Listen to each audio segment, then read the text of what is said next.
민수기 14장 36절부터 마지막 45절까지 우리 한 목소리로 합독하도록 하겠습니다. 모세의 보냄을 받고 땅을 정탐하고 돌아와서 그 땅을 악평하여 온 회중이 모세를 원망하게 한 사람 곧 그 땅에 대하여 악평한 자들은 여호와 앞에서 재앙으로 죽었고 그 땅을 정탐하러 갔던 사람들 중에서 오직 눈의 아들 여호수아의 여분네의 아들 갈렙은 생존하니라. 모세가 이 말로 이스라엘 모든 자손에게 알림해 백성이 크게 슬퍼하여 아침에 일찍이 일어나 산 꼭대기로 올라가며 이르되 보소서 우리가 여기 있나이다. 우리가 여호와께서 허락하신 곳으로 올라가리니 우리가 범죄하였음이니이다. 모세가 이르되 너희가 어찌하여 이제 여호와의 명령을 범하느냐. 이 일이 형통하지 못하리라. 여호와께서 너희 중에 계시지 아니하니 올라가지 말라. 너희의 대적 앞에서 패할까 하노라. 아말렉인과 가나안인이 너희 앞에 있으니 너희가 그 칼에 망하리라.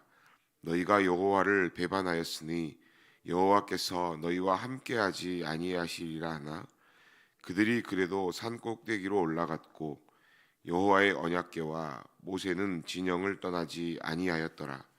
아말렉인과 산간지대에 거주하는 가나안인이 내려와 그들을 무찌르고 호르마까지 이르렀더라. 아멘. 하나님은 모세와 아론을 통해서 패역한 이스라엘에게 심판의 메시지를 선언하셨습니다. 가나안의 거주민을 이길 수 없다고 불평하면서 하나님을 원망하는 것은 하나님을 온전히 믿지 않는 그 불신앙의 행위였습니다. 하나님을 신뢰하지 않는 이스라엘에게 하나님은 맹세의 형식을 통해서 이들이 말하는 것을 따라 그대로 심판하고 계시죠. 오늘 우리가 읽은 이 본문은 가나안 땅 여리고성을 앞에 두고 정탐꾼을 보냈던 그 사건을 다시 한번 생각하게 만드는 말씀을 기록하고 있습니다. 이 정탐꾼들의 반역 사건은 한마디로 비극이었습니다. 정탐꾼들은 그들이 정탐한 땅이 하나님이 약속하신 젖과 꿀이 흐르는 땅임을 입증해주는 포도송이를 들고 돌아왔습니다.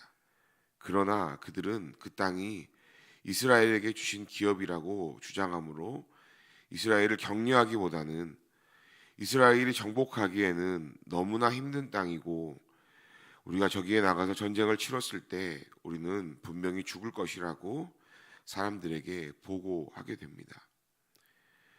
그 말을 들은 그 보고에 따라서 낙심한 이스라엘은 다시 애굽으로 돌아가자고 원망하고 불평의 목소리를 내고 있습니다.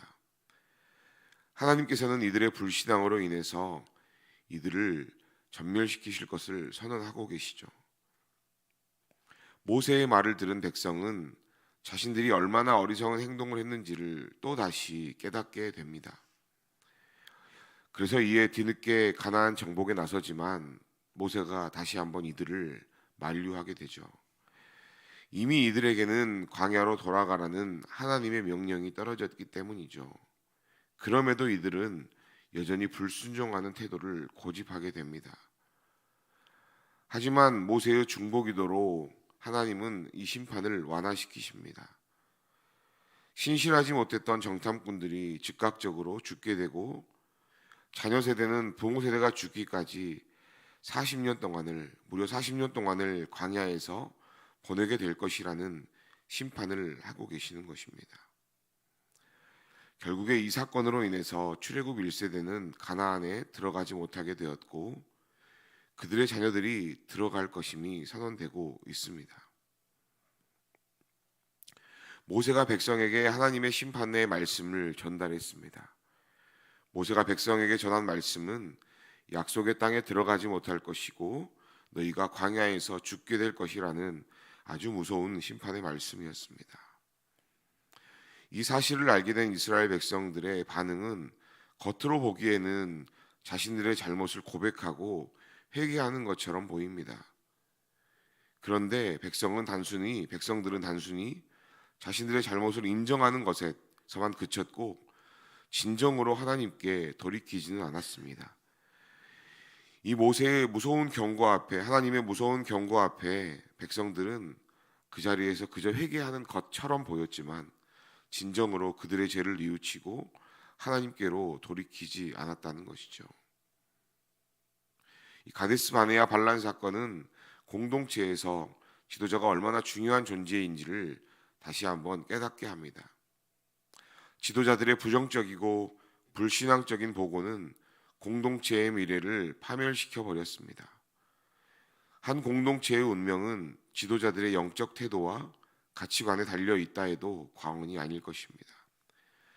모세를 통해서 하나님의 심판 소식을 전해들은 백성은 곧 자신들이 하나님께 얼마나 엄청난 범죄를 저질렀는지를 다시 한번 깨닫게 됩니다. 오늘 우리가 읽은 40절 말씀에 아침에 일찍이 일어나 산 꼭대기로 올라가며 이르되 보소서 우리가 여기 있나이다. 우리가 여호와께서 허락하신 곳으로 올라가리니 우리가 범죄하였습니다. 라고 이 백성들이 고백하고 있습니다. 이들은 뒤늦게 하나님의 약속에 순종하겠다면서 유다 산지의 꼭대기로 올라갔습니다. 그러나 이들의 행동은 또다시 하나님의 말씀을 어기는 일이 되었던 것이죠. 불순종을 다시 한번 그 자리에서 행했던 것입니다. 이들은 정작 가나안으로 들어가야 할 때는 거역했습니다. 이제 광야로 가라는 하나님의 그 말씀에 다시 한번 불순종하고 있는 것입니다. 이들의 판단과 결정의 기준은 하나님의 말씀이 아니었습니다. 이들은 자신의 소견에 좋은 대로 자기들의 생각이 옳은 대로 판단하고 행동했습니다. 여러분, 자기중심적인 인본주의자는 하나님의 말씀에 결코 순종하지 않습니다. 순종하는 것처럼 보이지만 결국에는 자기 중심대로 살아가려고 하죠. 사랑하는 여러분, 우리의 신앙은 항상 하나님 중심으로 살아가야 합니다. 모세는 그들이 그 땅에 올라가려 하는 것은 여호와의 명령을 범하는 행동일 뿐이며 그 시도는 결코 형통하지 못할 것이라고 백성들에게 다시 한번 이야기하고 있습니다. 모세는 불순종한 그들에게 하나님께서 함께 계시지 않으심으로 하나님께서 함께 하시지 않으심으로 라고 이야기합니다. 그리고 하나님께서 함께 하시지 않은 그 결과는 그들에게 재앙을 초래할 것이라고 단호하게 경고하고 있습니다. 그래서 모세는 전쟁에 나가는 백성들을 말렸습니다. 그들의 행위는 하나님의 말씀에 불순종하는 것이었고 당연히 전쟁에서 이길 수 없는 행동이었습니다. 여러분, 순종에는 때가 있습니다. 이스라엘 백성들의 행동을 잘 살펴보십시오. 이들은 올라가라고 할 때는 가지 않았습니다. 오히려 가지 말라고 다시 한번 경고하셨을 때, 그렇게 말씀하실 때 오히려 그들은 싸우러 나가겠다고 산으로 올라가고 있는 것입니다. 이들은 도무지 하나님의 뜻대로 행동하지 않았습니다. 사랑하는 여러분, 우리는 하나님께서 가라고 하실 때 가야 합니다. 그리고 멈추라고 하실 때는 그 자리에 멈춰 서야 하는 것이죠. 백성은 이런 반역 행위로 인해서 결코 형통할 수 없었습니다. 하나님이 이들과 함께 계시지 않으실 것이기 때문이었습니다. 하나님은 순종하는 자를 형통하게 하십니다. 형통은 하나님이 순종하는 자에게 베푸시는 놀라우신 은혜입니다.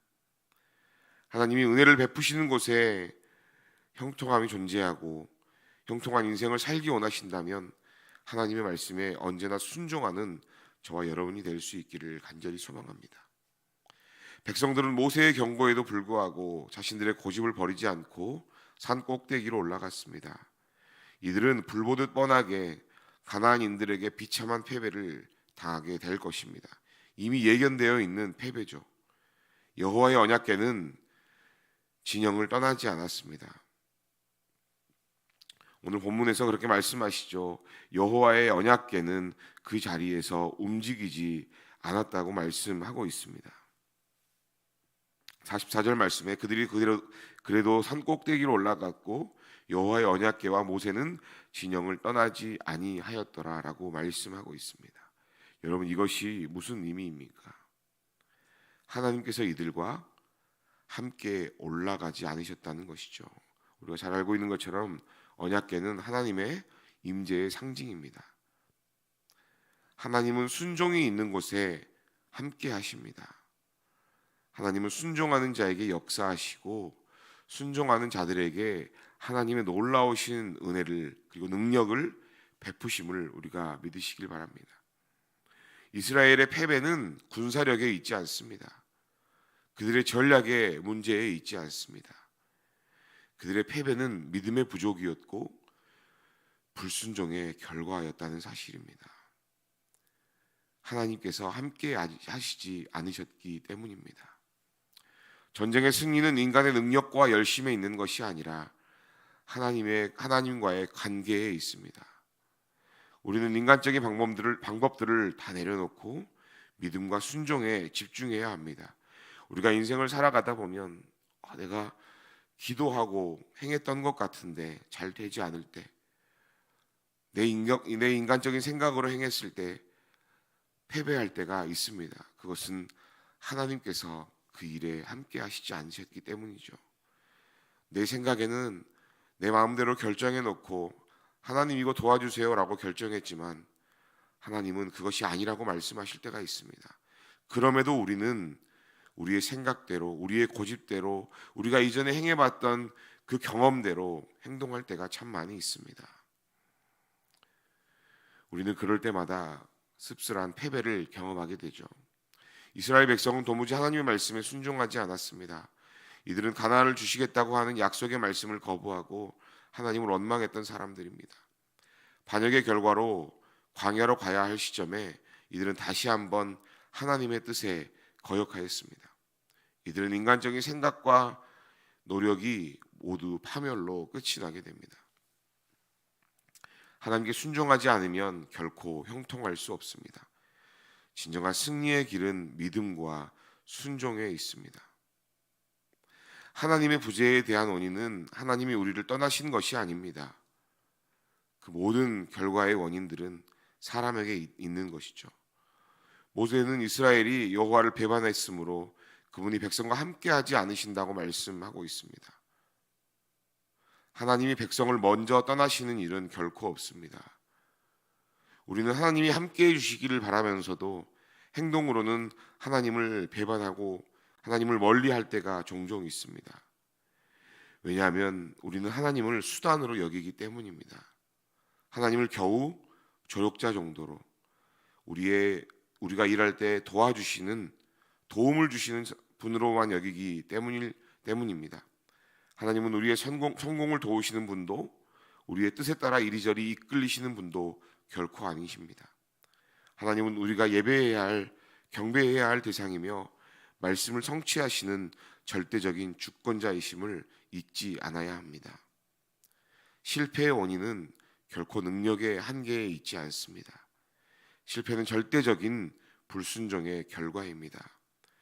하나님에 대한 믿음은 말씀을 경청하고 또 그 말씀을 들은 대로 순종하며 인생의 길을 하나님께 온전히 맡기는 것으로 드러납니다. 말씀에 대한 우리의 태도 그리고 실제적인 우리의 언행을 다시 한번 점검해 볼 수 있기를 바랍니다. 내가 하나님께서 말씀하실 때 순종하고 달려나아갔는지, 하나님께서 멈추라고 말씀하실 때 즉각적으로 순종하며 그 자리에서 멈춰섰는지 다시 한번 우리의 삶을 돌아보시면서 오늘 한 날 생명 주신 하나님 앞에 감사하며 하나님이 말씀하시는 곳에 순종으로 나아가고 하나님이 멈추라고 하는 그곳에 순종함으로 멈춰서서 큰 은혜와 사랑을 누리시고 온전한 형통을 누리시는 저와 여러분이 될 수 있기를 주님의 이름으로 축복합니다. 우리 함께 말씀을 기억하시면서 기도하실 때 하나님, 다시 한번 우리의 삶을 돌아보며 내가 정말 하나님께 온전한 순종으로 나아갔었는지 다시 한번 생각해 볼 수 있도록 인도하여 주옵소서. 하나님이 가라고 하신 그곳으로 나아갔었는지, 멈추라고 하는 그곳에서 온전히 멈춰섰는지, 혹시 하나님의 말씀에 내 생각과 내 경험과 내 판단을 개입하여서 내 원하는 대로, 내 소견에 옳은 대로 행동하였는지 다시 한번 생각해 보며, 만약에 내가 그렇게 살았다면 다시 한번 하나님 앞에 회개하며 온전한 순종으로 나아갈 수 있도록 우리의 삶을 인도하여 주시라고 기도할 수 있기를 바랍니다. 다시 한번 우리의 삶 가운데 하나님을 그저 조력자로, 그렇게 생각하고 살지는 않았었는지, 하나님을 단지 수단으로 생각하고 살지는 않았었는지 다시 한번 우리를 돌아볼 수 있도록 주님 인도하시고 다시 한번 우리를 붙들어 주시라고, 순종으로 나아갈 수 있도록 인도하여 주시라고 기도할 수 있기를 바랍니다. 또한 교회를 위해서 기도하실 때 하나님, 우리 교회가 정말 하나님의 말씀에 순종하여서 하나님께서 주신 그 복으로 말미암아 세상에서 복의 역할을 잘 감당할 수 있는 우리 모두가 될 수 있도록 인도하여 주시라고 기도할 수 있기를 바랍니다. 특별히 담임 목사님을 위해서 기도하실 때, 목사님 오늘부터 출타하시는데 모든 오고 가는 발걸음 지켜주시고 그곳에서 행하는 모든 일들 가운데 하나님께서 도움을 주시라고, 하나님께서 함께하여 주시라고, 또 강의하는 모든 순간에도 하나님의 말씀을 온전히 증거할 수 있는 목사님 될 수 있도록 인도하여 주시라고, 우리 말씀 기억하시면서 교회를 위해서, 담임 목사님을 위해서 함께 기도하겠습니다. 기도합니다. 사랑과 은혜가 풍성하신 하나님, 오늘 한 날도 우리에게 생명 주셔서 이 아침에 하나님을 예배하며 또 기도할 수 있도록 우리들을 붙들어 주심을 감사합니다. 하나님, 다시 한번 오늘 말씀을 통해서 우리가 정말 하나님 앞에 온전한 순종을 드리고 있는지, 반쪽짜리 순종을 드리고 있는지 다시 한번 우리의 삶을 돌아볼 수 있도록 인도하여 주심을 감사합니다. 우리의 삶의 패배가, 우리의 삶의 형통이 온전히 사람의 방법과 뜻이 아니라 하나님 앞에 순종함으로 나아갈 때 그것이 결정됨을 다시 한번 생각해 볼 수 있도록 우리들을 인도하여 주심을 감사합니다. 하나님, 이스라엘 백성들이 하나님 말씀에 순종하지 아니하였고 자신의 소견에 오른 대로, 자신의 방법대로, 자신의 경험대로 행동하였을 때 온전히 그들이 큰 화를 당하였던 것처럼 다시 한번 우리의 삶을 돌아보며 내가 진정으로 하나님 앞에 순종하고 있는지, 혹여나 하나님을 도구로, 하나님을 수단으로 생각하지는 않았는지, 하나님을 온전히 우리의 삶을 주관하시는 주관자로 생각하지 않고 겨우 조력자로 생각하며 살지는 않았는지 다시 한번 고민해 볼 수 있도록, 생각해 볼 수 있도록 우리들의 발걸음을 인도하여 주시옵소서. 그리하여서 이제는 반쪽짜리 순종이 아니라 온전히 하나님께 내어 맡김으로 말미암아 주님께서 가라고 하실 때 온전히 그 길 가운데로 나아가고, 멈추라고 말씀하실 때 그 자리에 순종으로 멈춰설 수 있는 우리의 삶이 될 수 있도록 주님께서 인도하시고 도와주시옵소서.